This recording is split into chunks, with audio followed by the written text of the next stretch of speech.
Good morning. I'm still reporting on Brexit. Richard Tice is one of a group of top British financiers who are backing the Brexit vote on June 23rd for Britain to get out of the European Union altogether.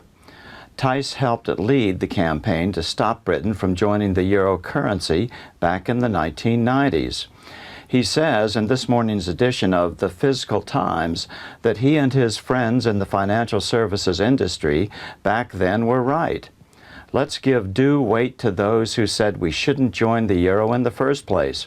We were right then and we are right now, said Tice. Tice sees the same fear-mongering tactics being recycled by the globalists in and out of the UK government today to try to prevent the British from leaving the European Union on June 23rd.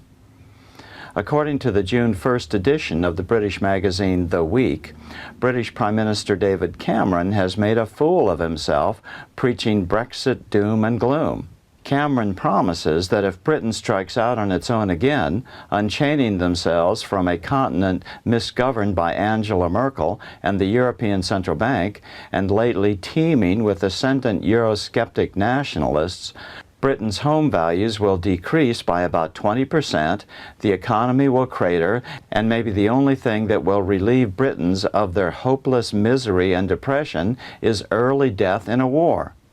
No, seriously, David Cameron said that if his campaign fails, the UK could risk a war. With whom? He doesn't say. One of Tice's colleagues on the 1,000-member Business for Sterling group, first launched in 1998 to stop persistent efforts to adopt the euro, was Roger Bootle, founder of Capital Economics. I remember well all the people who said if we were not in the euro, that would be it, Bootle told Reuters for this morning's Fiscal Times. However, keeping the British pound as the nation's sovereign money actually grew the nation's financial district, called the City of London Corporation. Actually, what happened was it strengthened the city.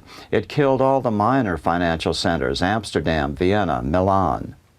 Not only were they were spectacularly wrong on the biggest macroeconomic decision that we faced since the Second World War, Bootle said.